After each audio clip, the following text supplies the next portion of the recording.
Chapter 24, Sectumsempra.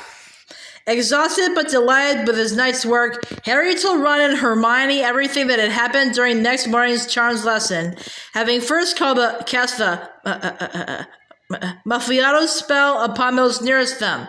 They were both satisfyingly impressed by the way he had wheedled the memory out of Slughorn, and positively awed when he told them about Voldemort's Horcruxes and Dumbledore's promise to take Harry along should he find another one.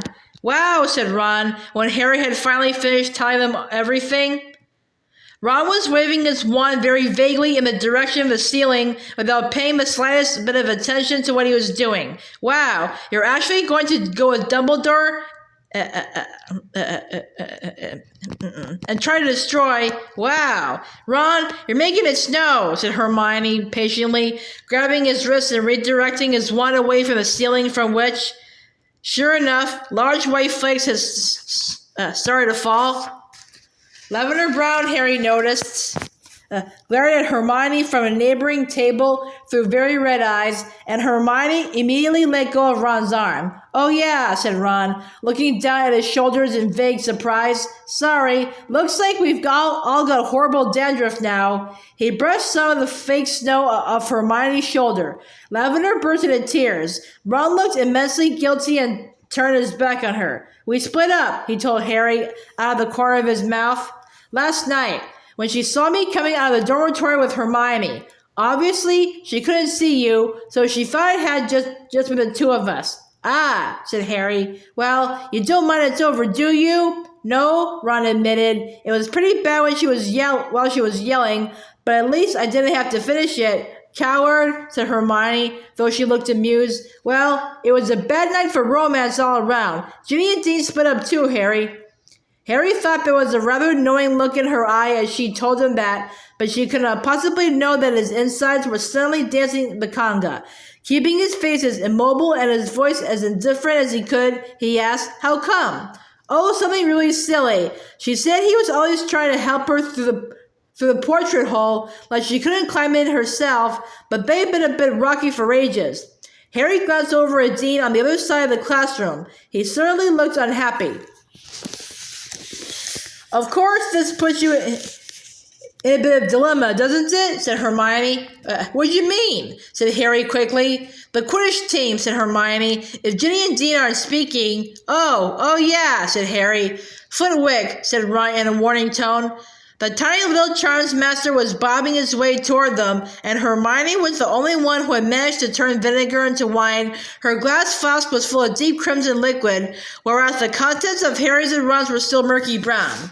Now, boys, squeaked Professor Flitwick reproachfully. A little less talk, a little more action. Let me see you try. Together they raised their wands, concentrating with all their might, and pointed them at their flasks. Harry's vinegar turned to ice. Ron's flask exploded. Yes, for homework, said Professor Flitwick, re-emerging from under the table and pulling shards of glass out of the top of his hat. Practice. They had one of their rare joint-free periods after charms and walked back to the common room together. Ron seemed to be positively lighthearted about the end of his relationship with Lavender, and Hermione seemed cheery too, though when asked what she was grinning about, she simply said, It's a nice day. Neither of them seemed to have noticed that a fierce battle was raging inside Harry's brain. She's Ron's sister, but she's Dish Dean.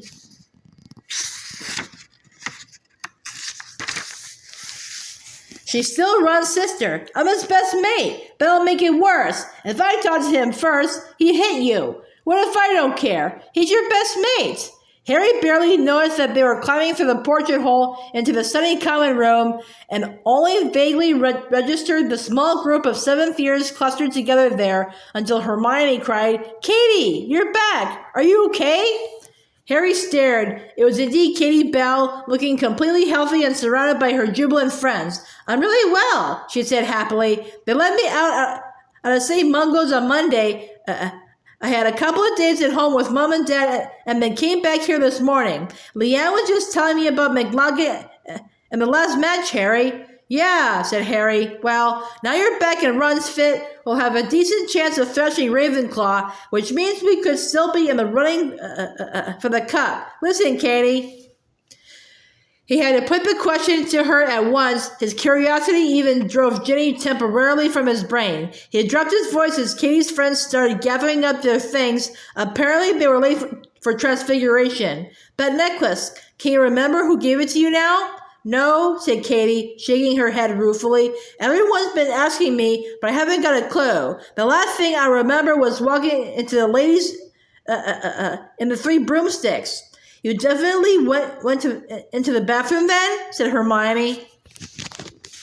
Well, I know I pushed open the door, said Katie, so I suppose whoever imperioused me was standing just behind it. After that, my memory's a blank until about 2 weeks ago in St. Mungo's. Listen, I better go. I wouldn't put it past McGonagall to give me lines, even if it is my first day back.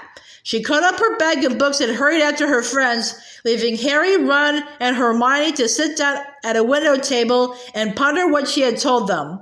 So it must have been a girl or a woman who gave Katie the necklace, said Hermione, to be in the ladies' bathroom.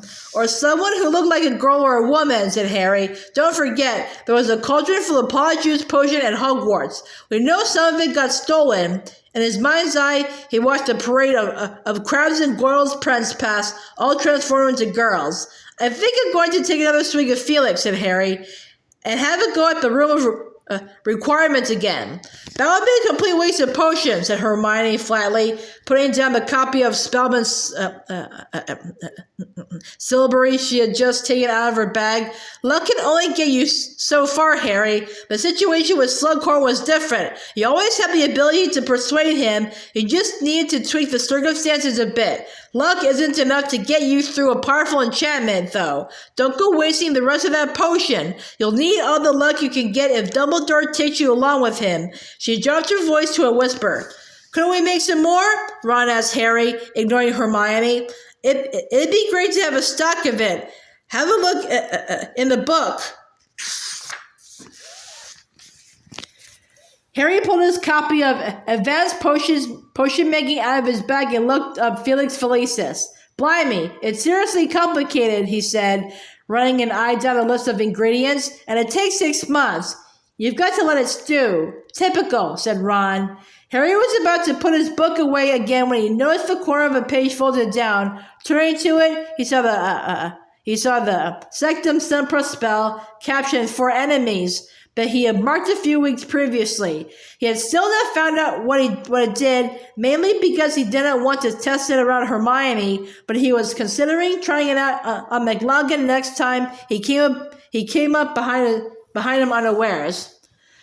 The only person who was not particularly pleased to see Katie Bell back at school was Dean Thomas, because he would no longer be required to fill her place as chaser. He took the blow stoically enough when Harry told him, merely grunting and shrugging, but Harry had a distinct feeling as he walked away that Dean and Seamus were muttering mutinously behind his back. The following fortnight saw the best Quidditch practices Harry had known as captain. His team was so pleased to be rid of McLaggen, so glad to have Katie back at last, that they were fighting extremely well. Jane did not seem at all upset about the breakup with Dean. On the contrary, she was the life and soul of the team. Her imitations of Ron anxiously bobbing up and down in front of the goalpost as the quaffle sped toward him, or of Harry bellowing orders at McLaggen before being knocked out cold, kept them all highly amused. Harry, laughing with the others, was glad to have an innocent reason to look at Ginny. He had received several more bludgeon injuries during practice because he had not been keeping his eyes on the snitch.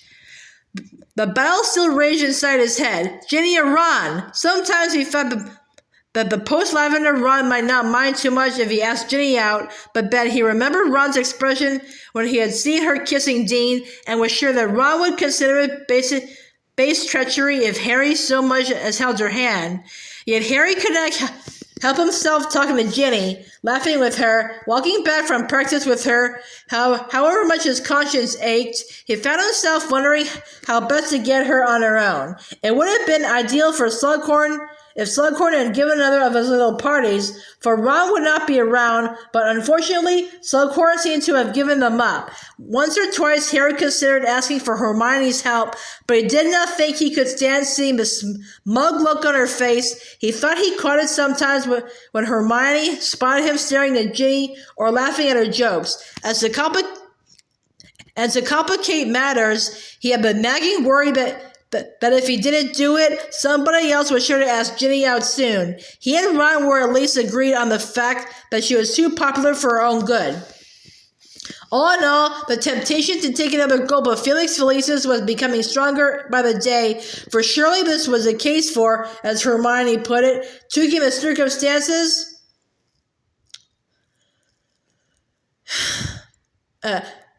The balmy day slid gently through May, and Ron seemed to be there at Harry's shoulder every time he saw Ginny.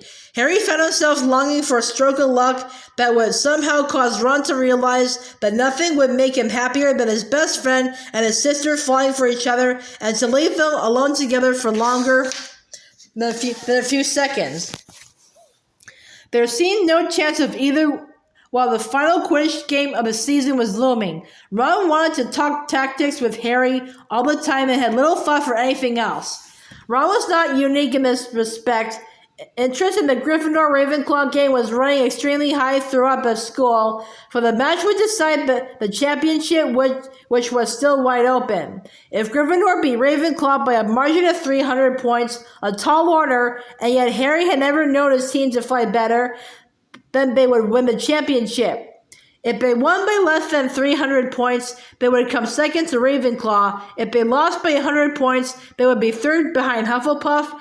And if they lost by more than 100, they would be in fourth place, and nobody, Harry thought, would ever let him forget that it had been he who had captained Gryffindor to their first bottom-of-the-table defeat in 2 centuries. The run-up to this crucial match had all the usual features. Members of rival houses attempting to intimidate opposing teams in the corridors, unpleasant chants about individual players being rehearsed loudly as they passed, the team members themselves either swaggering around enjoying all the attention or else dashing into bathrooms between classes to throw up. Somehow, the game had become inextricably linked in Harry's mind with success or failure in his plans for Ginny. He could not help feeling that if they won by more than 300 points, the scenes of euphoria and a nice loud after-match party might be just as good as a hearty swig of Felix Felicis. In the midst of all his preoccupations, Harry had not forgotten his other ambition, finding out what Malfoy was up to in the Room of Requirements. He was still checking the Marauders map, and as he was unable to locate Malfoy on it, deduced that Malfoy was still spending plenty of time within the room. Although Harry was losing hope that he would ever succeed in getting inside the Room of Requirement, he attempted it whenever he was in the vicinity, but no matter how he reworded his request, the wall remained firmly doorless.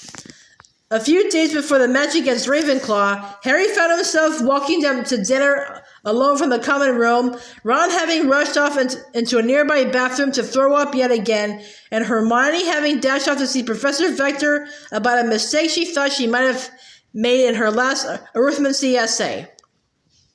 More out of habit than anything, Harry made his usual detour along the 7th floor corridor, checking the Marauders map as he went. For a moment he could not find Malfoy anywhere, and assumed he must indeed be inside the Room of Requirement again, but then he saw Malfoy's tiny labeled dot standing in a boy's bathroom on the floor below, accompanied not by Crabbe or Goyle, but by Moaning Myrtle. Harry only stopped staring at this unlikely coupling when he walked right into a suit of armor. The loud crash brought him out of his reverie. Hurrying from the scene lest Filch turned up, he dashed down the marble staircase and along the passageway below. Outside the bathroom, he pressed his ear against the door. He could not hear anything. He very quietly pushed the door open. Draco Malfoy was standing with his back to the door, his hands clutching either side of the sink, his white blonde head bowed. "Don't!" crooned Moaning Myrtle's voice from one of the cubicles. "Don't! Tell me what's wrong. I can help you." "No one can help me," said Malfoy. His whole body was shaking. I can't do it. I can't. It won't work. And unless I do it soon, he says he'll kill me.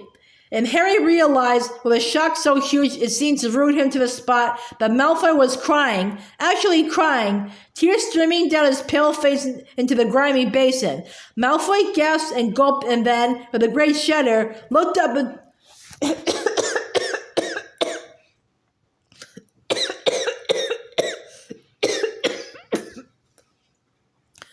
looked up into the cracked mirror and saw Harry staring at him over his shoulder. Malfoy wheeled around, drawing his wand. Instinctively, Harry pulled out his own. Malfoy's hex missed Harry by inches, shattering the lamp on the wall beside him.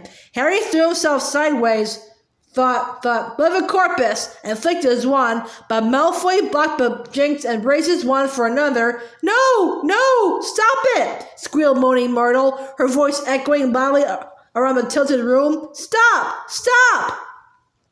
There was a loud bang, and the bin behind Harry exploded. Harry attempted a leg locker curse that backfired off the wall behind Malfoy's ear and smashed the cistern beneath Moaning Myrtle, who screamed loudly. Water poured everywhere, and Harry slipped as Malfoy, his face contorted, cried, Cruciate... Sectumsempra! Bellowed Harry from the floor, waving his wand wildly. Blood spurted from Malfoy's face and chest as though he had been slashed with an invisible sword. He staggered backward and collapsed onto the waterlogged floor with a great splash, his wand falling from his limp right hand. No! Gasped Harry. Slipping and staggering, Harry got to his feet and plunged toward Malfoy, whose face was now shining scarlet, his white hands scrabbling at his blood-soaked chest. No, I didn't! Harry did not know what he was saying. He fell to his knees beside Malfoy, who was shaking uncontrollably in a pool of his own blood. Moaning Myrtle let out a deafening scream. Murder! Murder in the bathroom! Murder! The door banged open behind Harry and he looked up, terrified. Snape had burst into the room, his face livid. Pushing Harry roughly aside, he knelt over Malfoy, drew his wand, and traced it over the deep wounds Harry's curse had made, muttering an incantation that sounded almost like song. The flow of blood seemed to ease. Snape wiped the residue from Malfoy's face and repeated his spell. Now the wound seemed to be knitting. Harry was still watching, horrified by what he had done, barely aware that he too was soaked in blood and water. Moaning Myrtle was still sobbing and wailing overhead. When Snape had performed his counter curse for the third time, he half lifted Malfoy into a standing position. You need the hospital wing. There may be a certain amount of scarring, but if you take Destiny immediately, we might avoid even that. Come. He supported Malfoy across the bathroom, turning at the door to say in a voice of cold fury, And you, Potter, you wait here for me. It did not occur to Harry for a second to disobey. He stood up slowly, shaking, and looked down at the wet floor. There were bloodstains floating like crimson flowers across its surface.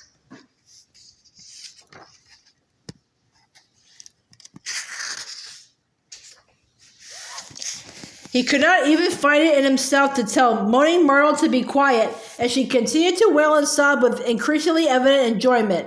Snape returned 10 minutes later. He stepped into the bathroom and closed the door behind him. Go, he said to Myrtle, and she swooped back into her toilet at once, leaving a ringing silence behind her. I didn't mean it to happen, said Harry at once. His voice echoed in the cold, watery space. I didn't know what that spell did. But Snape ignored this. Apparently, I underestimated you, Potter, he said quietly. Who would have thought you knew such dark magic? Who taught you that spell? I read about it somewhere. Where? It was a library book, Harry invented wildly. I can't remember what it was called. Liar, said Snape. Harry's throat went dry. He knew what Snape was going to do, and he had never been able to prevent it. The bathroom seemed to shimmer before his eyes. He struggled to block out all thought, but try as he might, the Half-Blood Prince's copy of Advanced Potion-Making swam hazily to the forefront of his mind.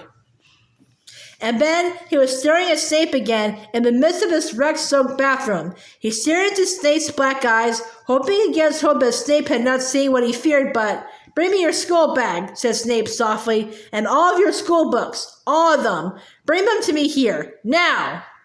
There was no point arguing. Harry turned at once and splashed out of the bathroom. Once in the corridor, he broke into a run toward Gryffindor Tower. Most people were walking the other way. They gaped at him, drenched in water and blood, but he answered none of the questions fired at him as he ran past. He felt stunned. It was as though a beloved pet had turned suddenly savage. What had the prince been thinking to copy such a spell into his book? And what would happen when Snape saw it? Would he tell Slughorn? Harry's stomach churned. How Harry had been achieving such good results in potions all year? Would he confiscate or destroy the book that had taught Harry so much? The book that had become a kind of guide and friend? Harry could not let it happen. He could not. Why are you soaking? Is that blood? Ron was standing at the top of the stairs, looking bewildered at the sight of Harry. I need your book, Harry panted. Your potions book. Quick, give it to me. But what about the half-blood? I'll explain later. Ron pulled his copy of Advanced Potion Making out of his bag and handed it over. Harry sprinted off past him and back to the common room. Here, he seized his school bag, ignored the amazed looks of several people who had already finished their dinner, threw himself back out of the portrait hole, and hurled off along the 7th floor corridor. He skidded to a halt beside the tapestry of dancing trolls, closed his eyes, and began to walk.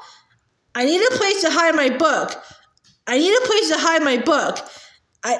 I need a place to hide my book. 3 times, he walked up and down in front of the stretch of blank wall. When he opened his eyes, there it was at last, the door to the room of requirement. Harry wrenched it open, flung himself inside, and slammed it shut. He gasped. Despite his haste, his panic, his fear of what awaited him back in the bathroom, he could not help but be overawed by what he was looking at. He was standing in a room the size of a large cathedral, whose high windows were sending shafts of light down upon what looked like a city with towering walls built of what Harry knew must be objects hidden by generations of Hogwarts inhabitants. There were alleyways and roads bordered by teetering piles of broken and damaged furniture, stowed away, perhaps, to hide the evidence of mishandled magic, or else hidden by castle-proud house elves. There were thousands and thousands of books, no doubt banned or graffitied or stolen.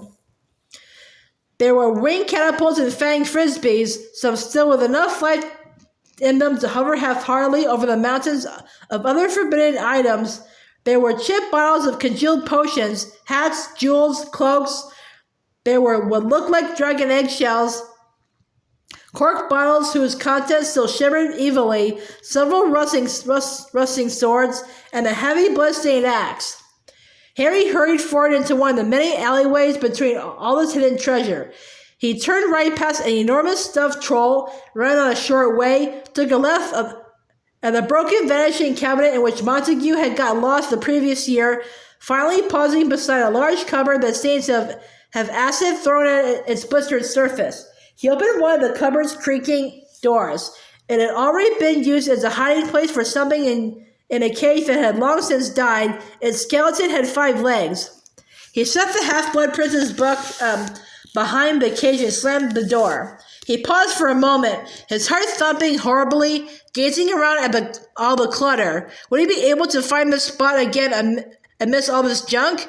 Seizing the chipped bust of an ugly old warlock from on top of a nearby crate, he stood on top of the cupboard where the book was now hidden, perched a dusty old wig and a tarnished tiara on the statue's head to make it more distinctive, then sprinted back through the alleyways of hidden junk as fast as he could go, back to the door, back out into the corridor, where he slammed the door behind him, and it turned at once back into stone.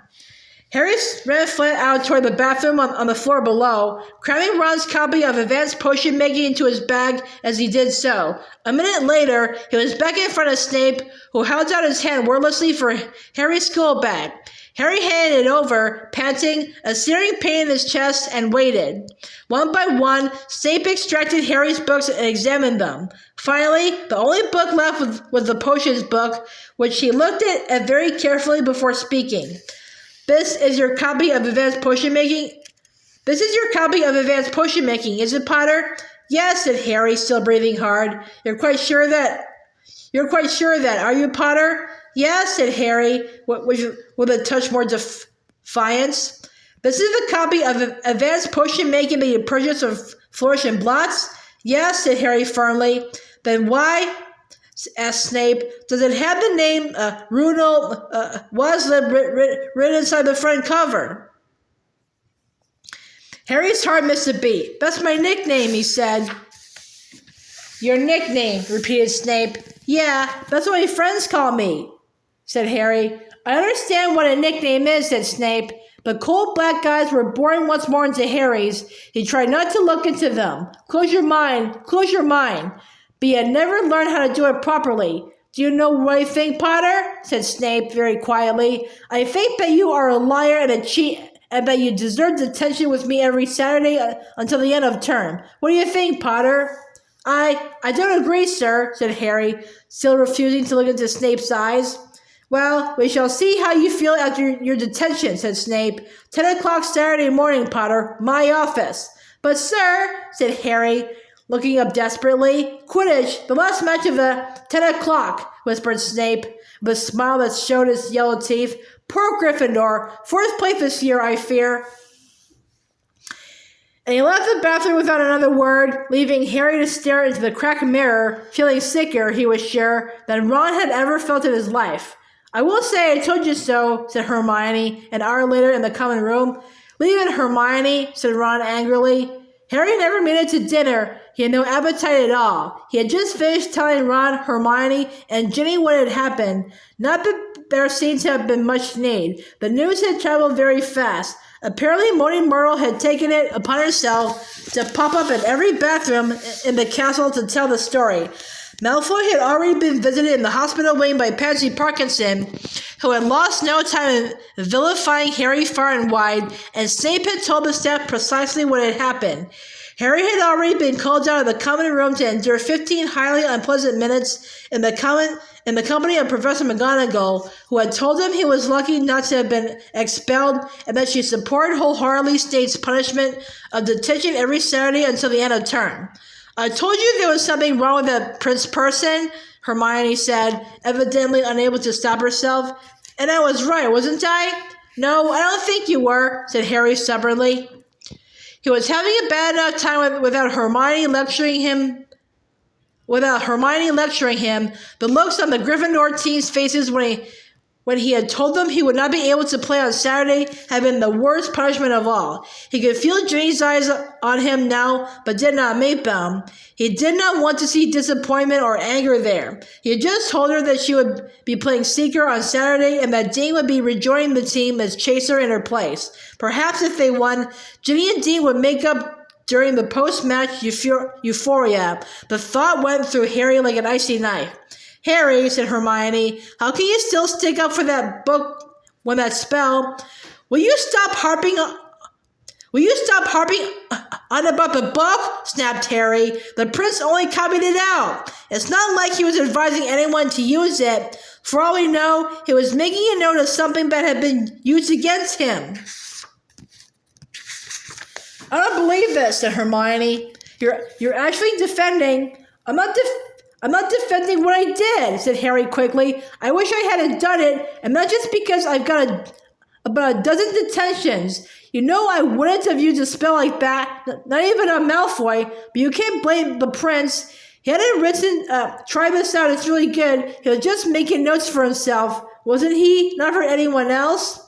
Are you telling me, said Hermione, that you're going to go back and get the book? Yeah, I am, said Harry forcefully. Listen, without the prince, I never have won the Felix Felicis. I never have known how to save Ron from poisoning. I never have got a reputation for precious brilliance you don't deserve, said Hermione nastily. Give it a rest, Hermione, said Ginny. And Harry was so amazed, so grateful, he looked up. By the sound of it, Malfoy was trying to use an unforgivable curse. You should be glad Harry had something good up his sleeve. Well, of course I'm glad Harry wasn't cursed, said Hermione, clearly stung. But you can't call that Sectumsempra spell good, Ginny. Look where it's landed him. And I'd have thought, seeing what this has done to your chances in the match. Oh, don't start acting as though you understand Quidditch, snapped Ginny. You'll only embarrass yourself. Harry and Ron stared. Hermione and Ginny, who had always got on together very well, were now sitting with their arms folded, glaring in opposite directions. Ron looked nervously at Harry, then snatched up a book at random and hid behind it. Harry, however, little thought he knew he deserved it, felt unbelievably cheerful all of a sudden, even though none of them spoke again for the rest of the evening. His lightheartedness was short-lived. There were slithering taunts to be endured next day, not to mention much anger from fellow Gryffindors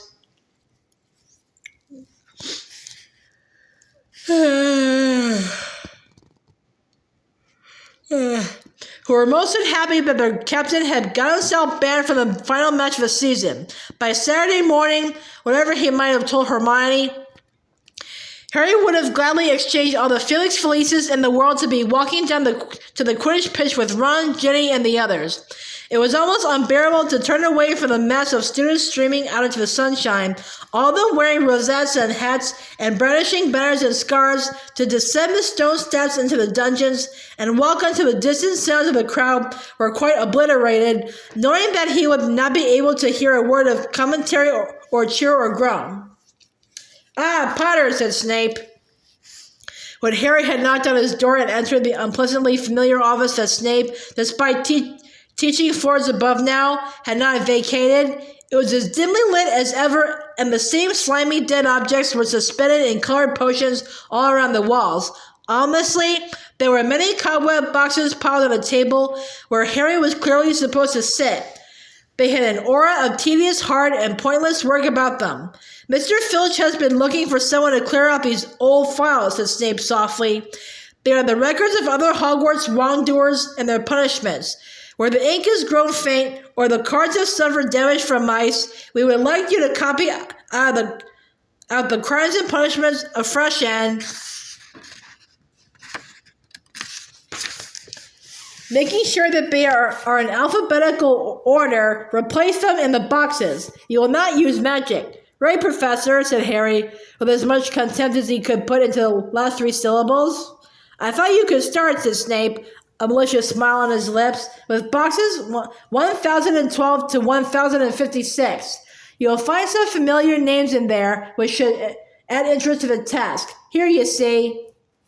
He pulled out a card from one of the topmost boxes with a flourish and read, "James Potter and Sirius Black, apprehended using an illegal hex upon Bertram Aubrey.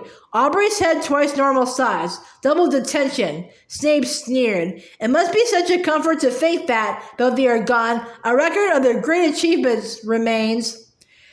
Harry felt a familiar boiling sensation in the pit of his stomach. Biting his tongue to prevent himself retaliating, he sat down in front of the boxes and pulled one toward him. It was, as Harry had anticipated, useless, boring work, punctuated, as Snape had clearly planned, with a regular jolt in the stomach that meant he had just read his father or Sirius's names, usually coupled together in various petty misdeeds, occasionally accompanied by those of Remus Lupin and Peter Pettigrew. And while he copied out all their various offenses and punishments, he wondered what was going on outside, where the match would have just started, Ginny playing secret against Cho. Harry glanced again and again at the large clock ticking on the wall. It seemed to be moving half as fast as a regular clock. Perhaps Snape had bewitched it to go extra slowly? He could not have been here for only half an hour, an hour and a half. Harry's stomach started rumbling when the clock showed 12:30. Snape, who had not spoken at all since setting Harry his task, finally looked up at 1:10. "I think that will do," he said coldly. "Mark the place you have reached. You will continue at 10 o'clock next Saturday." "Yes, sir." Harry stuffed a bank card into the box at random and hurried out of the door before Snape could change his mind, racing back up the stone steps, straining his ears to hear a sound from the pitch, but all was quiet. It was over then. He hesitated outside the crowded great hall, then ran up the marble staircase. Whether Gryffindor had won or lost, the team usually celebrated or commiserated in their own common room. "Good, Agus?" he said tentatively to the fat lady, wondering what he would find inside. Her expression was unreadable as she replied, "You'll see," and she swung forward. A roar of celebration erupted from the hole behind her. Harry gaped as people began to scream at the sight of him. Several hands pulled him into the room. "We won!" yelled Ron, bounding into sight and brandishing the silver cup at Harry. "We won! 450 to 140! We won!" Harry looked around. There was Ginny running toward him. She had a hard, blazing look in her face as she threw her arms around him. And without thinking, without planning it, without worrying about the fact that 50 people were watching him, Harry kissed her. After several long moments, or it might have been half an hour, or possibly several silent days, they broke apart. The room had gone very quiet. Then several people wolf whistled and there was an outbreak of nervous giggling. Harry looked over the top of Ginny's head to see Dean Thomas holding a shattered glass in his hand and Romilda Vane looking as though she might throw something. Hermione was beaming, but Harry's eyes sought Ron. At last he found him, still clutching the cup and wearing an expression appropriate to have been clubbed over the head. For a fraction of a second, they looked at each other, then Ron gave a tiny jerk of the head that Harry understood to mean, "Well, if you must." The creature in his chest roaring in triumph, he grinned down at Ginny and gestured wordlessly out of the portrait hole. A long walk in the ground scene indicated, during which, if they had time, they might discuss the match.